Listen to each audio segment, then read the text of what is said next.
سنیں اون محمد کی شہادت کے بعد حضرت عباس علمبردار کی باری آئی ہے. میرے دوستو دل تھام کر آپ شہادت کا بیان سنیے گا اور اپنے دل و دماغ کو حاضر رکھیے گا. جانتے ہیں حضرت عباس علمبردار کی شہادت سنی.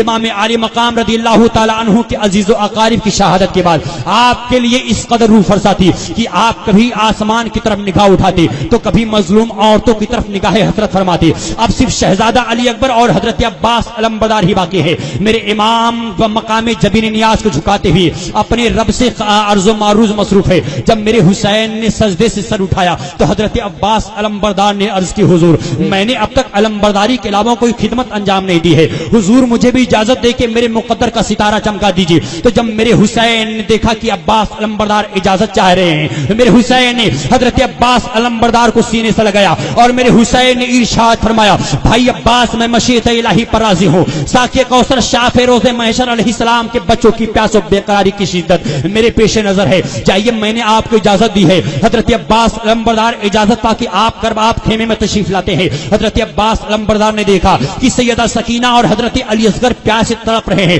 آپ تڑپ کے آپ نے کہا یہ فرات نظر کے سامنے ہے اور یہ بچے پانی کی ایک ایک بوند کو ترس رہے ہیں. آپ نے مشکیزہ اٹھایا, گھوڑے پر سوار ہو کر آپ نکلتے ہیں اور آپ جب کربلا کے میدان میں آئے آپ نے بطور اتمام حجت ارشاد فرمایا اے کوفیان بے وفا, اے شامیان پردگاہ, نور چشم مصطفیٰ کو تم نے دھوکے سے بلایا, پھر تم نے پانی بند کر دیا ہے اور ننھے منھے بچوں اور عورتوں کو تم پانی کے ایک ایک بوند کو ترسا رہے ہو. خدا سے ڈرو, ہمیں چھوڑ تو ہم کسی طرف چلے جائیں گے. ظالموں تم نے دھوکے سے بلایا ہے اور اس کے بعد ہم لوگ آگے تو ظلم و ستم کر رہے ہو. اے یزیدیو ہماری بات مانو, ہمیں چھوڑ دو, ہم کسی طرف چلے جائیں گے. حضرت عباس علمبردار رضی اللہ تعالی عنہ کی بات سن کر شمر لعین آپ کے سامنے آتا ہے اور شمر نے آ کر کہا اے عباس جا کر اپنے بھائی حسین سے کہہ دیجیے اگر نہر فرات ابل آئے اور روئے زمین پانی سے بھر جائے تب بھی ہم لوگ حسین اور ان کے حامیوں کو پانی کا ایک قطرہ تک نہیں پینے دیں گے جب تک حسین یزید کے ہاتھ پر بیعت نہ کر لے, اور نہ ہی ہم انہیں کسی طرف جانے دیں گے. حضرت عباس علمبردار جب یہ سنتے ہیں آپ یہ سن کے خیمے میں تشریف لائے, جو کچھ سنا تھا اپنے بھائی سے عرض کر دیا. حضرت امام حسین نے فرمایا اے بھائی عباس آپ جا کر ان دشمنوں سے کہہ دیجیے ہم کٹ سکتے ہیں, اپنی بازو کو کٹا سکتے ہیں, حسین اپنی گردن کو کٹا سکتا ہے, مگر ہم یزید کے ہاتھ پر بیعت نہیں کر سکتے کیونکہ یزید ظالم ہے, یزید زانی اور شرابی ہے, ہم شرابی کو اپنا امام نہیں تسلیم کر سکتے. میرے حسین کا جواب سن کے حضرت عباس علمبردار میدان میں تشریف لائے اور آپ نے غصے میں فرمایا یا تو پانی لے کر آؤں گا یا پھر دریائے فرات دریائے خون میں نہاؤں گا. حضرت عباس علمبردار جب آپ میدان میں تشریف لائے آپ نے یزیدیوں سے ایک سوال کیا, یزیدیوں یہ بتاؤ تم مسلمان ہو یا کافر ہو؟ یزیدیوں نے کہا ہم مسلمان ہیں. تو آپ نے کہا تم کیسے مسلمان ہو, یہ کیسی مسلمانی ہے جس نہر فرات سے چرند پرند اور سور تک پانی پی رہے, اسی نہر فرات کے ایک ایک بوند پانی کے لیے تم رسول اللہ کی آل کو ترسا رہے ہو. یہ مسلمان کا کردار نہیں ہے. مسلمان کا کردار تو ایسا ہونا چاہیے اگر پیاسا ہو اسے پانی پلا دیا جائے, اگر بھوکا اسے کھانا کھلا دیا جائے. مسلمان کا کردار ایسا ہو اگر کوئی پڑوسی اسے پیاسا ہو اسے پانی پلا دو, اگر کوئی بھوکا اسے کھانا کھلا دو. ظالموں یہ تمہارا کردار رسول اللہ کے کردار سے میچ نہیں کرتا ہے. حضرت عباس علمبردار کے جواب سننے کے بعد یزیدی فوج میں ہلچل مچ گئی. علی کے شیر پر چاروں طرف سے تیر اور مینا کی برسات شروع کر دے گی. حضرت عباس علمبردار تیر پہ تیر کھاتے رہے, زخم پہ زخم کھاتے رہے اور آپ نے اپنے گھوڑے کو دریائے فرات میں ڈال دیا اور پانی کو مشکیزہ میں بھر لیا اور ایک چلو پانی لے کر حضرت عباس نے پینا چاہا, مگر اہل بیت کے بچوں کی پیاس یاد آ گئی اور پانی پیتے بھی کیسے جب خدا کو یہی منظور ہے کہ 3 دن کے بھوکے پیاسے یہ دنیا کے فرات کا پانی نہیں بلکہ کوثر کا جام پیے. حضرت عباس نے پانی کو پھینک دیا اور مشق لے کر باہر نکلنا چاہتے ہیں. ابن سعد نے کہا سوارو ہاں دیکھو عباس پانی لے کر خیمے تک نہ جانے پائے. اگر عباس پانی لے کر خیمے تک چلے گئے اور حسین نے پانی پی لیا, علی اکبر نے پانی پی لیا, عباس علمبردار نے پانی پی لیا تو یہ تنہا کئی لوگوں کو ہلاک کر ڈالیں گے, اس لیے خبردار یہ پانی لے کر نہ جانے پائے. شمر لعین نے کہا ان کو گھیر لیا جائے. چاروں طرف سے حضرت عباس علمبردار کو گھیر لیا جاتا ہے. حضرت عباس علمبردار مشق لے کر جب باہر نکلتے ہیں اور جب آپ نے اپنے آپ کو دشمن کے گھیرے میں دیکھتے ہیں تو اللہ کے شیر نے جس طرح بھی رکیا ہے دشمنوں کی صفیں الٹ دی ہے. نوفل لعین نے پیچھے سے ایک تلوار چلائی جس سے حضرت عباس کا داہنا ہاتھ شانے سے کٹ جاتا ہے. آپ نے ترنت مشکیزہ کو آپ نے بائیں ہاتھ میں پکڑ لیا. اب حضرت عباس نے مشکیزہ کو بائیں ہاتھ میں لے کے آپ باہر آنا چاہتے ہیں. ایک ایک اور لعین نے تاک کر ایک ایسی تلوار چلائی جس سے آپ کا بایاں ہاتھ بازو آپ کا بایاں بازو بھی کٹ جاتا ہے. ترنت حضرت عباس علمبردار نے مشکیزہ کو اپنے دانتوں سے پکڑ لیا. ایک اور شکی نے چپکے سے ایک ایسا تیر مارا جو مشک سے پار ہو گیا اور سارا کا سارا پانی بہ نکلتا ہے. حضرت عباس علمبردار زخم پہ زخم کھاتے رہے, زخموں کی تاب نہ لاتے رہے. حضرت عباس گھوڑے سے نیچے گرے اور آپ نے آواز دی, یا اخاہ ادرکنی, بھائی حسین مجھے پکڑ لے. جو ہی میرے امام نے اپنے بھائی کی آواز سنی تو آپ میدان میں تشریف لائے اور میرے امام نے فرمایا, الآن انکسر ظہری وقلت حیلتی, اس وقت میری کمر ٹوٹ گئی ہے اور چارہ جوئی میں بھی کمی آ گئی ہے. میرے حسین رضی اللہ تعالیٰ عنہ کی گود میں حضرت عباس علمبردار نے عباس علمبردار رضی اللہ تعالیٰ عنہ نے اپنی جان کو قربان کر دیا اور آپ کی روح پاک قبض سے انصری سے پرواز کر جاتی ہے. انا للہ و انا الیہ راجعون. اے حسین یہ سن لو, حضرت عباس علمبردار نے اپنے خون سے اسلام کو سینچا ہے. حضرت عباس علمبردار نے اپنے خون سے اسلام کے چمن کو ہرا بھرا کیا ہے. مگر آج کچھ ایسے حاسدین ہیں تو یہ کہتے ہیں کہ کربلا کی لڑائی یہ سیاست کی لڑائی تھی, کربلا کی لڑائی یہ کرسی کی لڑائی تھی. میں ان ظالموں سے کہنا چاہتا ہوں, اے ظالموں سن لو, تم چاہے جتنا چیخ لو مگر کلیم اشرف نعمانی بولتا ہے کربلا کے میدان کے تمام شہداء کل بھی زندہ تھے, آج بھی زندہ ہے, قیامت تک زندہ رہیں گے. جب بھی تو شاعر کہتا ہے, قرآن کہتا ہے مرتے نہیں خدا والے, یہ شان دنیا میں رکھتے ہیں مصطفیٰ والے. ہوائیں ظلم کی چلتی رہیں گی تو ایک دن زمین کو چیر کے نکلیں گے کربلا والے. نعرے تکبیر, اللہ اکبر, یا رسول اللہ, زندہ باد, زندہ باد, اللہ اکبر, یا رسول. حضرت عباس علمبردار شہید ہو جاتے ہیں. میرے امام نے جب دیکھا کہ حضرت عباس علمبردار کی شہادت کے بعد عزیز و اقارب میں اور کوئی باقی نہیں ہے, صرف حضرت علی اکبر, آپ کے 3 شہزادے حضرت علی اکبر رضی اللہ تعالیٰ عنہ اور حضرت بیمار زین العابدین اور آپ کے چھوٹے شہزادے حضرت علی اصغر ہی باقی رہ گئے ہیں. تو میرے امام نے خود کربلا کے میدان میں جانے کا عزم فرمایا. میرے حسین تیاری کر کے جب آپ کربلا کے میدان کی طرف نکلتے ہیں تو حضرت علی اکبر تڑپ کر اٹھ گئے اور جانے کے بعد حضرت امام حسین رضی اللہ تعالی عنہ کی کمر کو پکڑ کر لپٹ جاتے ہیں اور عرض کرتے ہیں, بابا جان مجھے اجازت دیجیے, کربلا کے میدان میں میں جاؤں گا, آپ کے دشمنوں سے میں لڑوں گا. بابا جب تک آپ کا علی اکبر زندہ ہے تو آپ کو دشمنوں سے لڑنے کی ضرورت نہیں ہے. بابا ابھی آپ کا شیر علی اکبر زندہ ہے. حضرت امام حسین رضی اللہ تعالی عنہ نے فرمایا, بیٹا جان کربلا کے میدان میں تم مت جاؤ, یہ ظالم ہمارے خون کے پیاسے ہے, بیٹا جان تم مت جاؤ. مگر حضرت علی اکبر رضی اللہ تعالیٰ عنہ بار بار منت سماجت کرتے رہے اور اجازت مانگتے رہے. میرے امام نے فرمایا, اے بیٹا علی اکبر تم نانا جان کی تصویر ہو, اس تصویر کو میں خاک و خون میں تڑپتا ہوا کیسے دیکھوں گا, کیسے برداشت کروں گا. بیٹا تم کربلا کے میدان میں نہ جاؤ. لیکن حضرت علی اکبر بار بار منت سماجت کرتے ہیں, بابا مجھے اجازت دے دیجیے. میرے امام نے بار جب منت سماجت دیکھی تو آپ نے حضرت علی اکبر کو سینے سے لگایا اور میرے امام نے حضرت علی اکبر کو کربلا کے میدان میں جانے کی اجازت مرحمت فرما دی. حضرت علی اکبر جب منت سماجت جب آپ میدان میں جانے کی اجازت پا جاتے ہیں, حضرت علی اکبر خوش ہو جاتے ہیں. آپ سوچے حضرت علی اکبر 18 برس کے تھے, عین شباب کا زمانہ تھا, شکل و شمائل میں ہم شبیہ پیغمبر تھے. اہل مدینہ کو جب رسول کائنات کی یاد آتی تھی تو حضرت علی اکبر کے گھر آ کر ان کی زیارت کر لیا کرتے تھے. حضرت علی اکبر رضی اللہ تعالیٰ عنہ کو میرے امام نے تیار کیا. امیر حمزہ سید الشہداء کی ڈھال کو زیب پوش فرمائی, امام نبی کے سر پہ رکھا اور ذوالفقاری حیدری کو ان کے کاندھے پہ لٹکائی اور دعائیں دے کر بلائیں لے کر میرے امام نے حضرت علی اکبر کو کربلا کے میدان میں رخصت کیا. جب حضرت علی اکبر میدان میں جاتے ہیں تو لشکر ابن سعد نے پوچھا, یہ کس ماہ کا پارا ہے, یہ کس چاند کا ستارہ ہے, یہ کون آ رہا ہے؟ عمر ابن سعد نے کہا, یہ حسین کی آنکھوں کا تارا ہے, یہ علی مرتضیٰ کا پوتا ہے, یہ سیدہ زہرا کا جگر پارا ہے. لشکر ابن سعد حضرت علی اکبر کا شاہراہ جوڑا, برق رفتار گھوڑا حسینی امامہ حسنی جامہ, حیدری تلوار کھنجر ابدار, اٹھتی جوانی عین شباب, گورا گورا بدن, امامے کی سجاوٹ, بالوں کی بناوٹ دیکھ کر سب حیرت زدہ رہ گئے. جب حضرت علی اکبر میدان میں آئے اور آپ نے پکارا, حل میں مبارز کون ہے جو علی اکبر سے لڑے گا؟ ظالم سوچ رہے تھے کہ کون علی اکبر سے لڑے گا. حضرت علی اکبر رضی اللہ تعالی عنہ نے جب دیکھا کہ اب کوئی میرے مقابلے پہ نہیں آ رہا ہے تو آپ نے تلوار اٹھائی, دشمن کے بیچ گھس جاتے ہیں اور آپ نے دشمنوں پر حملہ کرنا شروع کر دیا. کئی یزیدیوں کو حضرت امام علی اکبر نے آپ نے فنار کر دیا, آپ نے قتل کر دیا.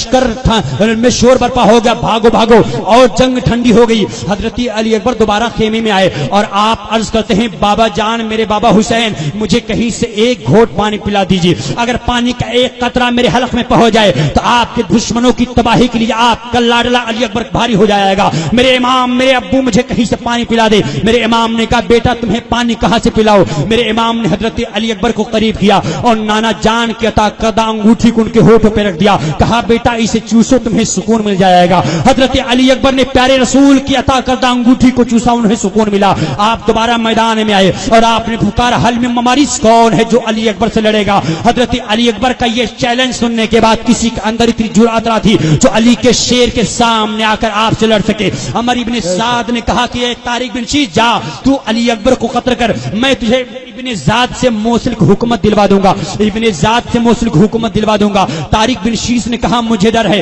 کہ میں رسول اللہ کی آل کو قتل کروں اور تو اپنا وعدہ پورا نہ کر۔ اس نے کہا کہ نہیں، میں قسم کھاتا ہوں رسول اللہ کی عطا کر، میں تم سے قسم کھاتا ہوں اور اپنی انگوٹھی میں تجھے دیتا ہوں، جا تو علی اکبر کو قتل کر، میں تجھے ابن زاد سے موصل کی حکومت دلوا دوں گا۔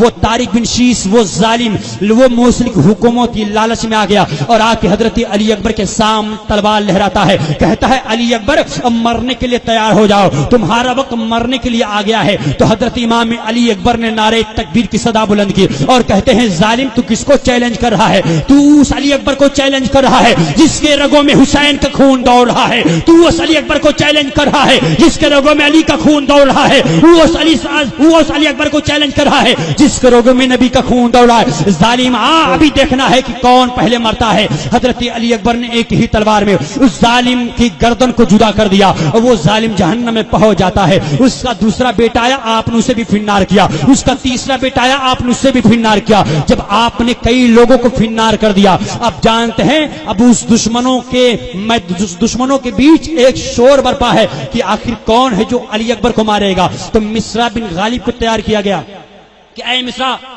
2000 لشکر لے کر علی اکبر کو گھیر لے اور علی اکبر پر حملہ کر تاکہ علی اکبر بچنے نہ پائیں۔ حضرت علی اکبر کو 2000 لشکر کے ساتھ آپ کو گھیر لیا جاتا ہے اور چاروں طرف سے تیر و تیگ کا مینا برسانے لگتے ہیں، لیکن اللہ کا وہ شیر جس طرف بھی رکیا ہے دشمنوں کا کلیجہ پھاڑ دیا ہے، دشمنوں کی صفوں کو الٹ دیا ہے۔ چاروں طرف سے آپ حملہ کرتے ہی 2000 کے لشکر کو آپ نے پسپا کر دیا اور ابن امام اپنے بابا کی حضور حاضر ہوتے ہیں اور عرض کرتے ہیں بابا مجھے پانی پلا دیجیے، العطش العطش پکارتے ہیں۔ تو میرے حسین نے کہا بیٹا غم نہ کر، بیٹا غم نہ کر، ابھی ابھی تو حوض کوثر سے سیراب ہونے والا ہے، تمہیں نانا جان جام کوثر پلائیں گے، بیٹا غم نہ کر۔ حضرت علی اکبر جب آپ دوبارہ میدان میں آتے ہیں، آپ نے کئی یزیدوں کو پھر آپ نے فنار کیا۔ اس کے بعد ابن نمیر نام کا ظالم حضرت علی اکبر پہ ایک تلوار مارتا ہے جس کی تلوار کی ضرب سے آپ گھوڑے سے نیچے گرتے ہیں۔ میرے امام علی اکبر نے پکارا یا اباہ ادرکنی،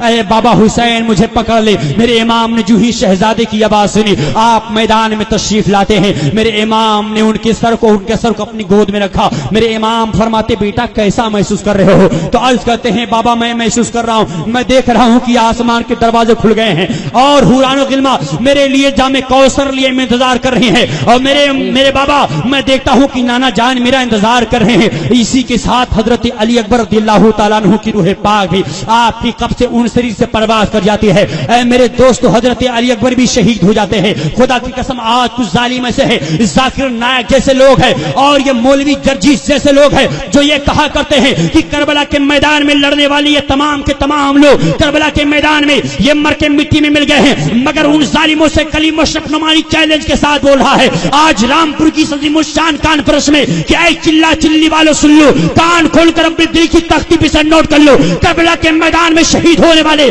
تمام شہداء کا جسم بھی سلامت ہے، ان کا کفن بھی سلامت ہے، کیونکہ شاعر کہتا ہے زمین میلی نہیں ہوتی، زمن میلان ہی ہوتا، محمد کے غلاموں کا کفن میلان ہی ہوتا، جو نام مصطفیٰ جو میں نہیں دکھتی کبھی آنکھیں، پہلے پیار جو ان کا بدل میلان نہیں ہوتا۔ نعرہ تکبیر، نعرہ رسالت، نعرہ غوثیت، مسلک اعلی حضرت، فیضان اعلی حضرت علامہ کلیم اشرف صاحب قبلہ نعمانی، سبحان اللہ۔ حضرت علی اکبر رضی اللہ تعالیٰ عنہ کی شہادت کے بعد میرے امام حضرت علی اکبر کی لاش کو آپ اٹھا کر لے کر آتے ہیں. ابھی آپ خیمے میں رکھے ہی رہے تھے کہ حضرت سیدہ زینب حضرت علی اصغر کو گود میں لے کر آتی ہے. کہتی ہیں بھائی حسین یہ علی اصغر ہماری ریگستان کا چشمہ ہے, کہیں ایسا نہ ہو کہ وقت کے پہلے یہ چشمہ سوکھ جائے, اس لیے میرے بھائی اس بچے کو کہیں سے پانی پلا دیا جائے. میرے حسین نے کہا اللہ میرے لاڈلے کو میری گود میں لاؤ. میرے امام نے اپنے شہزادے کو گود میں لیا اور آپ کربلا کے میدان میں جاتے ہیں اور آپ نے پکارا اے ظالموں, اگر تمہارا دشمن ہو تمہاری نظر میں تو حسین ہے, اس بچے نے تمہارا کیا بگاڑا ہے, اس ننھے منھے اصغر نے تمہارا کیا بگاڑا ہے, ظالموں میرے بچے کو پانی پلا دو. اگر تم نے میرے اتنے پہلے تم نے کئی لوگوں کو شہید کیا ہے ظالموں, لیکن میں تم سے وعدہ کرتا ہوں اگر تم نے میرے لاڈلے علی اصغر کو پانی کا ایک قطرہ بھی پلا دیا ہے میں قیامت کے دن تم سے رسول اللہ سے جام کوثر پلواؤں گا. ظالموں میرے شہزادے کو پانی پلا دو. لیکن میرے ساتھ نکاح سواروں کبھی نہیں ہو سکتا ہے, نہ حسین کو پانی دیا جائے گا نہ ان کے بچوں کو پانی پلا دیا جائے گا. اسی لیے اسی طور پر ابن سعد کے اشارے پر حرملہ لعین نے ایک ایسا تیر تاک کر مارا ہے کہ حضرت علی اصغر کا گلا پھاڑتا ہوا میرے امام کے بازو میں تیر پیوست ہو گیا. میرے امام نے تیر کو کھینچا, علی اصغر کے گلے سے فوارہ جاری ہو گیا. میرے امام کی گود میں تڑپ تڑپ کر آپ کا 6 ماہ کا بچہ جامِ شہادت پی کر آپ جنت میں تشریف لے جاتے ہیں. آپ سوچے وہ کیسا منظر رہا ہوگا جب آپ کی گود میں آپ کا 6 ماہ کا بچہ تڑپ تڑپ کر جامِ شہادت پیتا ہے. حضرات اگر حسین پاک کے احسان کو بھول جاؤ تو خدا کی قسم ہم سے بڑا احسان فراموش کوئی نہیں ہے. یاد کر لو اگر آج آپ سلام پڑھ رہے ہیں کہ حسین کی صداقت کا نتیجہ ہے, اگر آج آپ درود پڑھ رہے ہیں کہ حسین کی شہادت کا نتیجہ ہے, اگر آج آپ میلاد کر رہے ہیں حسین پاک کی شہادت کا نتیجہ ہے. میرے حسین نے کربلا کے میدان میں جامِ شہادت پی کر اسلام کو زندگی دی ہے جس سے آج ہم لوگ شہید اعظم کانفرنس کر رہے ہیں. سبحان اللہ. نعرہ تکبیر, نعرہ رسالت, نعرہ غوثیت, مسلک اعلی حضرت علماء اہل سنت. حضرات حضرت علی اصغر کی شہادت کے بعد جب میرے امام نے دیکھا کہ عزیز و اقارب میں اب کوئی نہیں بچا ہے, اب صرف حضرت بیمار زین العابدین ہی بچے ہیں جو بستر بیماری پر کثرت غم اور ذوف و علم کی وجہ سے اٹھ نہ سکتے تھے. حضرت امام پاک رضی اللہ تعالیٰ عنہ نے جب دیکھا اب کوئی نہیں ہے تو میرے امام نے خود جانے کی تیاری کر دی. اور آپ جب کربلا کے میدان میں جانے کا عزم کرتے ہیں تو حضرت زین العابدین نے جب دیکھا کہ بابا آپ کربلا کے میدان میں جا رہے ہیں تو آپ نعرہ تکبیر کی صدا بلند کرتے ہیں, اور نعرہ تکبیر کی صدا بلند کرنے کے بعد اٹھ کر آپ کھڑے ہو گئے اور بابا حسین کی کمر کو پکڑ کر لپٹ گئے. بابا آپ کا دلارا بھی زین العابدین ہے, جب تک آپ کا بیٹا زین العابدین ہے بابا آپ کے اوپر کوئی ایک خروج بھی نہیں لے سکتا ہے. تو میرے امام نے جب دیکھا کہ علی اکبر کی طرح یہ میرا لاڈلا بھی کربلا میں جانا چاہتا ہے تو حضرت امام پاک نے فرمایا بیٹا کربلا کے میدان میں تمہیں جانے کی اجازت نہیں دی جائے گی, بیٹا تمہیں سے میری نسل باقی رہے گی اور قیامت تک ختم نہیں ہوگی, اس لیے اے میرے لاڈلے تم چلو واپس چلو, میں تمہارا نانا جان کی امانتیں تمہارے سپرد کرتا ہوں اور مستورات کی نگرانی کے لیے میں تمہیں متعین کرتا ہوں. میرے امام نے حضرت زین العابدین کو پکڑا, خیمے میں لائے اور آپ نے صبر اور تقوی اور طہارت کی آپ نے تلقین کیا اور فرمایا کہ اے بیٹا ہر حال میں نانا جان کی شریعت مطہرہ پر آپ عمل کرنا اور کسی بھی حال میں نانا جان کی شریعت سے آپ منہ مت موڑنا. اور امام پاک نے اپنے لاڈلے کو آپ نے صبر کی تلقین کرنے کے بعد میرے امام کربلا کے میدان میں جانے کی تیاری کرتے ہیں. آپ نے امام نبی اپنے سر پہ رکھا, ذوالفقار حیدری ٹانگی, اس کے بعد آپ نے اپنی دستار کو حضرت زین العابدین کے سر پہ رکھا. میرے امام ذوالجناح پر سوار ہو کر میدان کی طرف نکلتے ہیں. آپ نے فرمایا اے پاک بیویوں میرا سلام لو. تو پاک بیویوں نے کہا میرے امام آپ ہمیں کس کے ثبوت کر کے جا رہے ہیں؟ تو امام پاک نے فرمایا وکفا باللہ وکیلا, میں نے تمہیں اللہ اس کے رسول کے سپرد کیا ہے, اللہ ہی تمہارے لیے کافی ہے. میرے امام نے جب دیکھا کہ اب کوئی مونس و غم خار نہیں ہے, کوئی حامی مددگار نہیں ہے تو میرے امام نے فرمایا اے پاک بیویوں اللہ کے نزدیک صبر کا ثواب بے انتہا ہے. میرے امام نے فرمایا اے پاک بیویوں میری شہادت کے بعد میری بیٹی سکینہ کا خیال کرنا, میری بیٹی سکینہ کو کوئی تکلیف نہ پہنچنے پائے. اور اے میرے پاک بیویوں ایک بات اور سن لو, میری شہادت کے بعد تم ماتم نو کو بھی نہ کرنا, میری شہادت کے بعد ماتم نہ کرنا, گلا نہ پھاڑنا اور اپنے چہرے پہ گرد و غبار نہ ڈالنا, کیونکہ میرے نانا جان کی حدیث ہے ان عبداللہ رضی اللہ تعالی عنہ قال قال رسول اللہ صلی اللہ تعالی علیہ وسلم لیس منا من لطم الخدود وشق الجیوب ودعوى بدعوى الجاہلیہ. یعنی حضرت عبداللہ روایت کرتے ہیں کہ میرے آقا نے فرمایا کہ وہ شخص ہماری امت میں سے نہیں ہے جو گریبان پھاڑے, جو ماتم کرے اور جو چہرے پہ تماچے مارے. اس لیے اے پاک بیوی میری شہادت کے بعد ماتم نہ کرنا. جو لوگ ماتم کو دین سمجھتے وہ کان کھول کر سن لے, وہ لوگ کان کھول کر سن لے.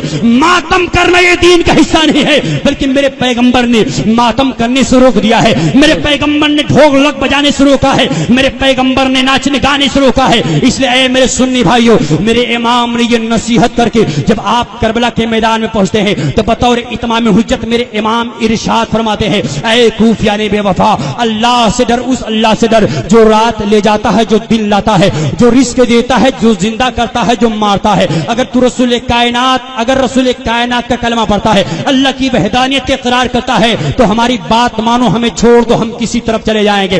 ظالمو, تم نے ہمیں خط دے کر بلایا ہے کہ آپ آئیں, ہماری رہنمائی کریں. اگر آپ نہیں آئیں گے تو ہم اللہ کے حضور آپ کی شکایت کریں گے. ظالمو, جب میں چلا آیا تو ہمارے ساتھ تم نے بے وفائی کی. ہمارے گھر, ہمارے چاہنے والوں میں سے تم نے 72 افراد کو شہید کر دیا.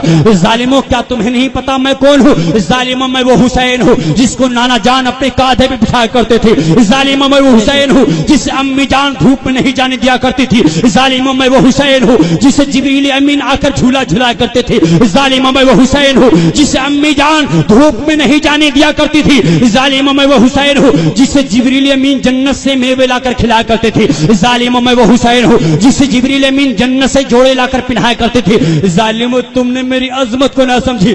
ظالمو, ہمیں چھوڑ دو, ہم کسی طرف چلے جائیں گے, ہمارا راستہ چھوڑ دو. لیکن ان لوگوں نے کہا, حسین اگر اس ہلاکت سے نجات چاہتے ہیں, یزید کے ہاتھ پر بیعت کیوں نہیں کر لیتے ہیں؟ تو میرے امام نے فرمایا, میں نے اتمام حجت کر لیا ہے, یزید کے ہاتھ پر بیعت نہیں کر سکتے. ہمارا کلمہ قربان ہو سکتا ہے مگر یزید کے ہاتھ پر بیعت نہیں کر سکتے. ظالمو, تم نے چھوڑا کس کو ہے؟ یہ حسین ہی کسر تو بچا ہے. ظالمو, حسین کٹ جائے گا مگر یزید کے ہاتھ پر بیعت نہیں کرے گا. میرے امام کی جب یہ پرزور تقریر یہ شام اور کوفیوں نے سنی تو شامی اور کوفی رونے لگتے ہیں. تو شمر لعین نے جب دیکھا کہ محاذ ہاتھ نکل رہا ہے, ہمارے حامی مددگار یہ حسین کے چہیتے بن رہے ہیں, تو شمر سامنے آیا اور آ کر کہتا ہے کہ اے حسین, آپ کیوں نہیں یزید کی بیعت کر لیتے؟ میرے حسین نے کہا, میں تمام حجت کر چکا ہوں, میں یزید کو اپنا امام نہیں بنا سکتا. حضرات محترم, میرے امام رضی اللہ تعالیٰ عنہ کی اس اعلان کے بعد شمر نے اعلان کیا, خبردار حسین کی بات کو نہ سنا جائے اور حسین پر تیر کی برسات شروع کر دی جائے. اسی کے ساتھ طفل جنگ بجنے لگتی ہے. ایک مشہور پہلوان جسے بچا کے رکھا گیا تھا کہ بہت بڑا بہادر ہے, اس کو بھیجا جائے گا حسین سے لڑنے کے لیے, کیونکہ یہ ایسا پہلوان ہے جو حسین کو قتل کرے گا, جس کو تمیم ابن قحاطبہ کہتے ہیں. تمیم ابن قحاطبہ آیا اور کہتا, حسین مرنے کے لیے تیار ہو جاؤ, تمہارا وقت آ گیا ہے. تو میرے امام نے کہا, ظالم تو کس کو مارنے کا چیلنج کر رہا؟ حسین کو آ تو ذرا سامنے. جب وہ سامنے آتا ہے تو میرے امام نے تلوار سے ایک ایسی ضرب لگائی, اس کی گردن کٹ کے 4 ہاتھ دور پر جا کر گرتی ہے. اس کے بعد پھر ایک دوسرا پہلوان جو یزید بن ابتہی میدان میں آیا, بڑے کرو فلافو غذاب مانگ رہا تھا, ڈینگ مار رہا تھا, اور آیا کہتا ہے کہ حسین جانتے میں کون ہوں؟ شام اور عراق کے تمام بہادر مجھ سے ڈرا کرتے ہیں, اور شام اور عراق کے تمام بہادروں میں میرا ایک نام آتا ہے. اب حسین, مجھ سے میری تلوار کی کاٹ سے تم نہیں بچ سکتے ہو. میرے حسین نے کہا, آؤ تو قریب تو آؤ, ذرا دیکھو کس کی تلوار چمکتی ہے. میرے حسین نے اپنی تلوار چلائی, وہ ظالم ایک نیزہ مارتا ہے. میرے حسین نے تلوار پر نیزہ کو اس طرح سے روکا ہے, اس کا نیزہ ٹوٹ جاتا ہے. تو میرے امام نے تلوار کی ایک ایسی ضرب لگائی ہے, اس کا بازو کٹ گیا, وہ بھاگنے لگا. میرے امام نے گھوڑے کو اس کے اوپر دوڑا دیا اور اس کو روند ڈالا. اس کے بعد میرے امام نے ایک ایسی تلوار چلائی, ظالم 2 ٹکڑا ہو کر زمین پر گر گیا. میرے امام پیاسے تھے, 3 دن کے پیاسے تھے. میرے امام پر پیاس غالب آتی ہے. میرے امام آپ فرات کا رخ کرتے ہیں.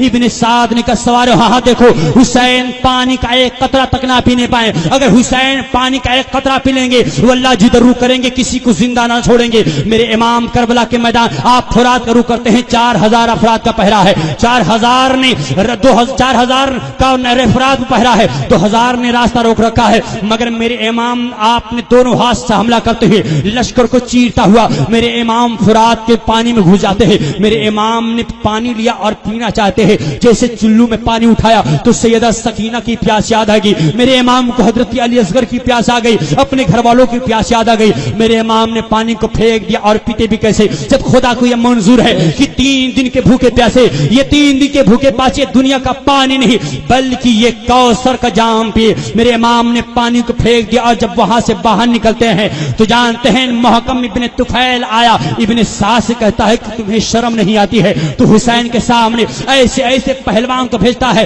جو 1 منٹ بھی جم کے حسین سے لڑ نہیں سکتے ہیں. تو میرے بیٹوں میں سے کسی کو بھیج کر دے پھر دیکھ حسین کا کیا حل ہوتا ہے.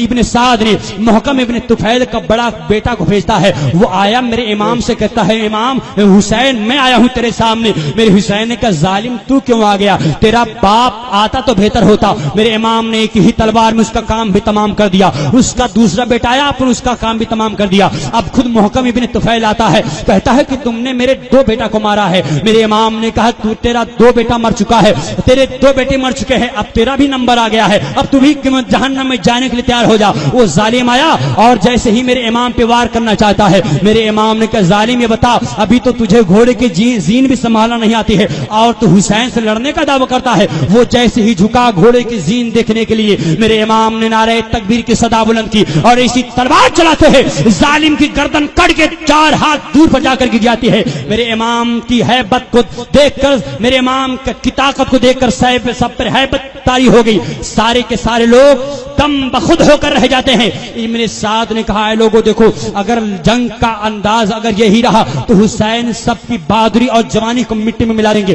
حسین کو چاروں طرف سے گھیر کر ان پر تیر اور مینا کی برسات شروع کر دی جائے. علی کے لاڈلے کو چاروں طرف سے گھیرا جاتا ہے اور تیروں کی برسات شروع کر دی جاتی ہے. حضرت علی زخم پہ زخم کھا رہے حضرت حسین زخم پہ زخم کھا رہے.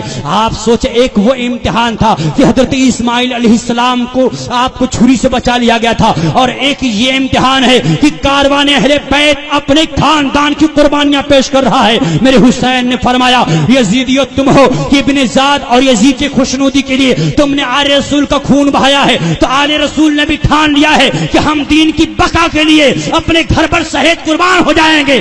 یہ ہے سوچ میرے حسین کی یہ ہے مقام. میرے حسین کا 3 دن کے بھوکے پیاسے حسین جس صبر و استقلال اور بہادری کے ساتھ جنگ لڑ رہے تھے وہ منظر دیکھنے کے